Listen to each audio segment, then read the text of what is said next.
You're tuning into Black and White Sports on YouTube. The no-holds-barred truth on sports. The main event starts now. I'm back. Rudrance for Black and White Sports 2. Well, we got a couple of things here involving the Denver Broncos. Coincidentally, I am not a Broncos fan, so don't get thrown off by the orange. I just realized that. I was like, wait a minute. That doesn't seem right. So anyway, there are two bits of major controversy going on in Denver right now. This season's been a dumpster fire for the Broncos and Broncos fans. You're talking about a lot of people came into this season thinking the Broncos had real plans to compete in the AFC West, and many people thought potentially for a Super Bowl. And it could not have gone worse. Russell Wilson has been terrible. He is being outplayed greatly by Geno Smith, and it's not even close. Seattle and Pete Carroll look great for making this decision to trade Russell Wilson away, and we've kind of seen a lot of cringe-worthy moments out of Russell Wilson this season. So, he's out right now, hamstring injury, but there is some news before we get to Nathaniel Hackett, the coach, which could be some bigger news. But there is a little news on Russell Wilson right now. It's not much. I don't know if this is what Broncos fans actually want to hear right now. I don't. That's kind of odd to say. Hackett said Russell Wilson is, quote, trending in the direction of playing next week versus the Jaguars in London. Some people wonder if Hackett will survive that trip. Short week contributed to missing game with hamstrings today. Okay, so there's that. Now, there's this. And this is starting to get some steam that Nathaniel Hackett, if they lose this game against the Jags, that he may not survive the trip as the head coach. You know, you don't see it often where a first-year coach gets fired in season. Urban Meyer, most recently, comes to mind. So, what's different is Nathaniel Hackett, his father, long NFL pedigree, but he made a comment during a press conference in regards to he got the go-ahead to go for it on fourth down, something to that extent. And boy, it sounded bad. It was like, we know they brought in somebody to help him out that's up in the booth. And it's like, what exactly are you doing as the head coach of this team? A lot of head-scratching decisions made on the field from Nathaniel Hackett, and it's been bad. It's been terrible. Both of these are going to be Florio, but two different sites. Despite sky-high expectations, Broncos have fallen to 2-5. They're facing the Jaguars in London on Sunday, quite possibly. Denver will enter the bye at 2-6. Look, you go into a bye, it's a pivot point for possibly firing a head coach. What does that mean for head coach Nathaniel Hackett, who arrived before the team owners did? And that is the thing here, guys. They didn't hire him. For ownership that didn't hire Hackett, they need to ask themselves whether it makes sense to make an in-season shift to defensive coordinator Ejiro Evero, with Evero possibly in line to get head coaching consideration elsewhere in 2023. Why not give him an 8-game on-the-job audition?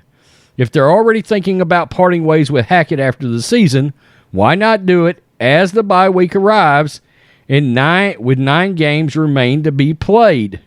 Regardless, the honeymoon is long over for Hackett. That's becoming more and more obvious.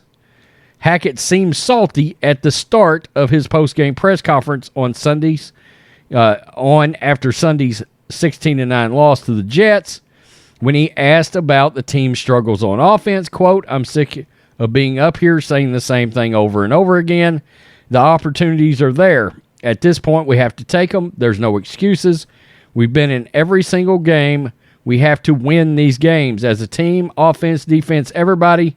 We had these opportunities. We have been in these situations. It's frustrating being up here, having to say the same thing because, like I said, those opportunities are there. We have to make them. It's that simple. It's the NFL. It's going to be hard, especially close games, which we've been in, and you have to come through and win those games. Okay, well, let's listen to this.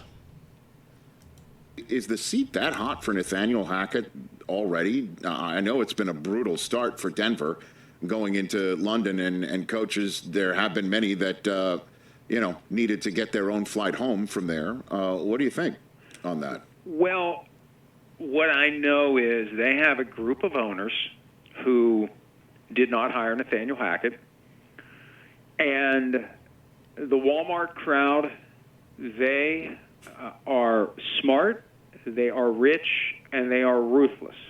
And I mean that in the most positive way the word ruthless can ever be used.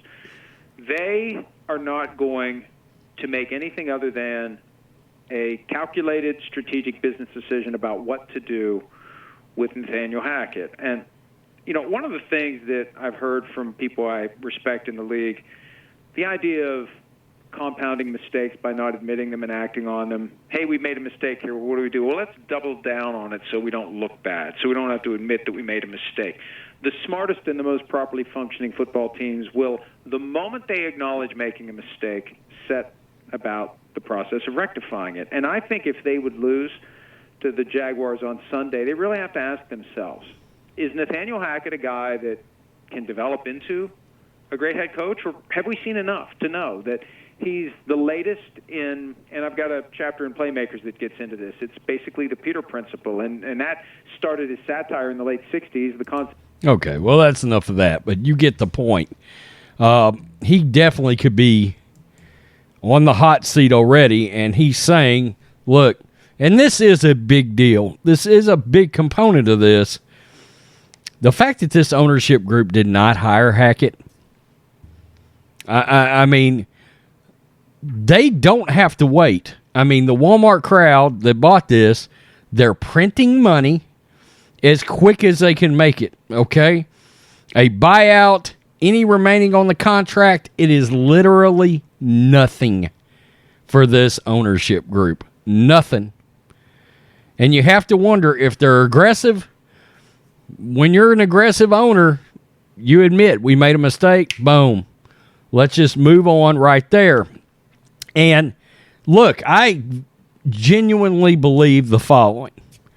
Nathaniel Hackett was hired to try to entice Aaron Rodgers to come to the Denver Broncos.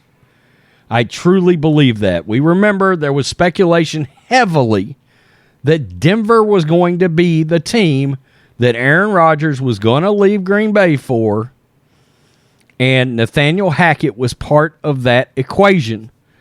And I think they hired Hackett believing there was a real shot, and we did a lot of videos when the Aaron Rodgers trade speculation was happening.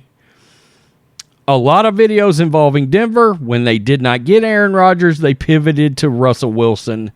And now none of it makes sense, right? So if you know that as an ownership group, and I'm sure it's something that's talked about around the building amongst themselves, but they're like, look, this guy was hired with the purpose of getting Aaron Rodgers here. He had been Aaron Rodgers' offensive coordinator, and they could have run the Green Bay offense. We didn't get Aaron Rodgers. This coach looks like he does not know what he's doing. Let's get him out. Let's get him out. If you're a Denver fan, I would assume you're probably already seen enough. I don't know. I know I've seen enough. The guy does not. He looks like he's a guy that's going to be sort of a career offensive coordinator guy. But are you excited that Russell Wilson is trending towards coming back? That's sort of the interesting component in this is, where are Denver fans on Russell Wilson already? Because this just started. I mean, You know, one thing I will say about the Colts, they realized very quickly Matt Ryan wasn't working. Sit down. We're talking about a guy that will get Hall of Fame consideration. Now, the difference is there's about a 5 or 6 year age difference there. Russell Wilson should not be going over a cliff right now. But he looks terrible. He truly does. Peace. I'm out. Till next time. Thanks for watching the show. Be sure to like, comment, and subscribe. Be sure to tune in next time on Black and White Sports.